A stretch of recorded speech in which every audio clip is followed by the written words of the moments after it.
Hello everyone, আশা করছি সবাই ভালো আছেন। বাসার দিকে যাচ্ছি অফিস থেকে বের হয়ে। আজকে পুরো রাস্তাটাই দেখতেছি একবারে যাওয়ার রাস্তায় জ্যাম। এই জায়গায় কোনোদিন আমি জ্যাম দেখি না। তার মানে মেইন রোডে ফর শিওর এক বিশাল জ্যাম আছে। তো বেসিক্যালি যেই টপিক্সটা আপনাদের সাথে আজকে শেয়ার করতে চাচ্ছি সেটা হচ্ছে, অনেক সময় আমাদের বাইকের ইঞ্জিন দিয়ে হচ্ছে কালো বা সাদা ধোঁয়া মারে। কোনটার কি মানে এটা আশা করি আপনারা সবাই জানেন। যেটা হচ্ছে কালো ধোঁয়ার মানে হচ্ছে আমার পিস্টনে কাজ করাতে হবে, পিস্টনে কাজ করাতে হবে, ভালভ চেঞ্জ করতে হবে। অ্যান্ড দেন সাদা ধোঁয়া মানে হচ্ছে আমার কালো ধোঁয়ার মানে হচ্ছে আমার তেল বেশি যাচ্ছে। আর সাদার মানে হচ্ছে আমার রাস্তার ব্লক। আর সাদার মানে বেসিক্যালি হচ্ছে আমার কার্বোরেটর আমার পিস্টনে কাজ করাতে হবে বেসিক্যালি। পিস্টন। তো এই যে ধোঁয়া মারার ব্যাপারটা, অনেক সময় দেখা গেছে যে আপনার গাড়ি নতুন, আমার ক্ষেত্রে এরকম একটা কেস হয়েছে। তো ভাবলাম এটা আপনাদের সাথে শেয়ার করি যে আপনার পিস্টন বা সিলিন্ডার আপনি চেঞ্জ করছেন, এগুলো একেবারেই সব নতুন, বাট আপনার কালো ধোঁয়া মারতেই পারে। হয়তো আবার আপনার কার্বোরেটর টিনিং এর সমস্যা, কালো ধোঁয়া মারতেই পারে, বাট আপনার সাদা ধোঁয়া মারতেছে, অথচ নতুন গাড়ি বা নতুন পিস্টন রিং পিস্টন। সো এইটা বেসিক্যালি যেটা হয় যে অনেক সময় এয়ার ফিল্টারে যদি টেম্পার না থাকে, এয়ার ফিল্টার টেম্পার না থাকলে তখন হচ্ছে আপনার ইঞ্জিনের প্রেশার শক্তি বেশি যায়। তখন দেখা গেছে যে কালো ধোঁয়াটা খুব বেশি একটা আরপিএম এ, মানে কম আরপিএম এ মারবে না, বাট বেশি আরপিএম এর ক্ষেত্রে কালো ধোঁয়াটা মারবে, এরকম একটা ব্যাপার। বাট প্লাগে হচ্ছে ভিজবে, মানে প্লাগ আর কি ভিজবে না, প্লাগ হচ্ছে কার্বন বা কালো হয়ে থাকবে, বাট ভিজবে না। মানে যেটা হয় আর কি, মানে পিস্টন নষ্ট হয়ে গেলে যেমন দেখা যায় যে প্লাগটা ভিজে যায়, ওরকম ভিজবে না। এইটা দুইটা কারণে হয়। একটা হচ্ছে বেসিক্যালি আমার যদি এয়ার ফিল্টারের টেম্পার না থাকে, মানে এয়ার ফিল্টার পরিষ্কার, বাট হচ্ছে আমার এয়ার ফিল্টারটা খুব ভালো একটা বাতাস টানতে পারছে না, ওই ক্ষেত্রে হচ্ছে এই জিনিসটা আসে, মানে হয় আর কি। আরেকটা যেটা হয়, এটা অবশ্য গ্যারেজ থেকে আমাকে বলছে, বাট আমার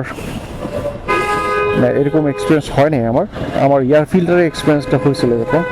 এয়ার ফিল্টারের কারণে আমার হচ্ছে সাদা ধোঁয়া আসতো।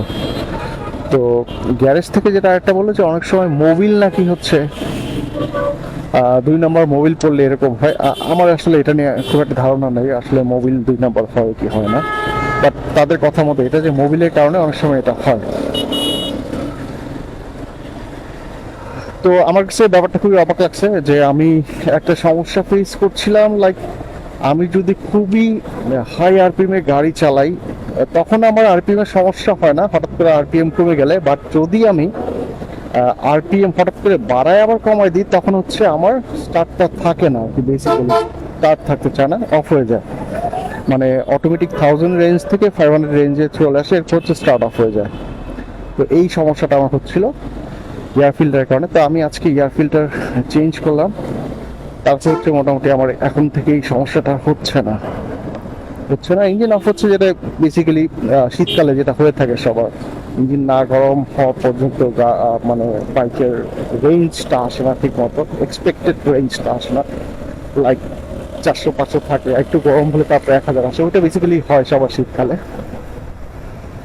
তো ভাবলাম যে এই এক্সপিরিয়েন্সটা আপনাদের সাথে শেয়ার করি। হয়তো অনেকেই সমস্যায় পড়েন অনেক সময়, যে আমার খুব বেশি আরপিএম এ গাড়ি চালানোর পরে হচ্ছে আমার বাইক চালানোর পরে আমার রেঞ্জটা কমে যায়।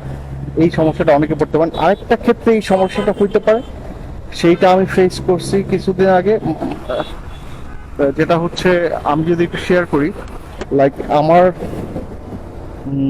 কার্বোরেটরে হচ্ছে বেশ ভালো ময়লা জমছিল। তো আমি ড্রেন তেল যেটা, ওটা ফালাই নাই।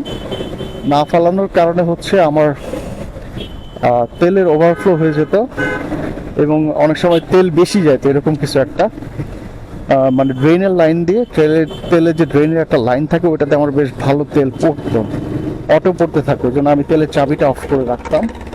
আর যেটা হইতো যে আমার রেঞ্জ থাকতে চাইতো না, তো চেষ্টা করবেন, যেহেতু আমাদের দেশের তেলের যা অবস্থা, তাতে করে হচ্ছে আমার মনে হয় যে মাসে একবার হলেও ড্রেন যে তেলটা ওটা ফালাই দেওয়া উচিত, কারণ ওখানে বেশ ভালো ময়লা জমে। এর কারণে অনেক সময় দেখা গেছে রেঞ্জটা ঠিক থাকে না। এছাড়া রেঞ্জ, মানে বাইকের রেঞ্জ হচ্ছে ঠিক না থাকার আরেকটা কারণ হচ্ছে আপনার যদি কার্বোরেটর যে একটা কার্বোরেটর কিন্তু ছোট একটা পিস্টন থাকে, সেই পিস্টনটা যদি হচ্ছে জ্যাম হয়ে যায় বা সেই পিস্টনটা যদি ভালো মতো ঠিক না খেলে, তখন যেটা সমস্যা হয়, রেঞ্জ হঠাৎ বাড়বে, হঠাৎ কমে যাবে। আবার ধরেন এরকম সমস্যা হবে যে আপনি অনেকক্ষণ ধরে চালাচ্ছেন, তো গাড়ি চালাচ্ছেন বা মাত্র স্টার্ট দিলেন, তো রেঞ্জটা কমতে অনেক সময় লাগবে। হঠাৎ রেঞ্জটা বাড়লেন, সেটা কমতে অনেক সময় লাগবে। এই সমস্যাটা হয়। এই ক্ষেত্রে বেসিক্যালি যেটা করতে হবে যে কার্বোরেটর পিস্টনে অনেক সময় দেখে গেছে যে পিস্টনটা জ্যাম হয়ে থাকে। অনেক সময় গ্যারেজ থেকে হচ্ছে আপনাকে সিরিজ কাগজ দিয়ে হচ্ছে পিস্টনটা ঘষে দিবে, যাতে করে ওটা আরো স্মুথ চলে, বা মোবিল দিয়ে দেয়। বাট পার্মানেন্ট সলিউশন হচ্ছে পিস্টন বাংলাদেশে পাবেন না, খুবই রেয়ার। বাট আমি যশোর থেকে একবার কালেক্ট করছিলাম, সেটা চেঞ্জ করে আমি মোটামুটি আমার এই সমস্যাটা হয় না। বাট ইন্ডিয়াতে এই জিনিসটা অ্যাভেলেবল, যে আপনি কার্বোরেটরের পিস্টন কিনতে পারবেন আলাদা। বাট বাংলাদেশে কার্বোরেটর পার্টসগুলো আলাদাভাবে ওইভাবে পাওয়া যায় না। বাট ইন্ডিয়াতে কার্বোরেটর মোটামুটি সব পার্টসই পাওয়া যায় ওইভাবে, মানে এত কষ্ট করতে হয় না আমাদের যেমন খুঁজতে হয় অনেক। বাট ইন্ডিয়াতে এটা অ্যাভেলেবল। তো এটা কি হোপফুলি আজকের যে ইনসাইটটা আপনাদের সাথে শেয়ার করলাম, হোপফুলি আপনাদের ভালো লাগবে। Thank you so much for watching my videos.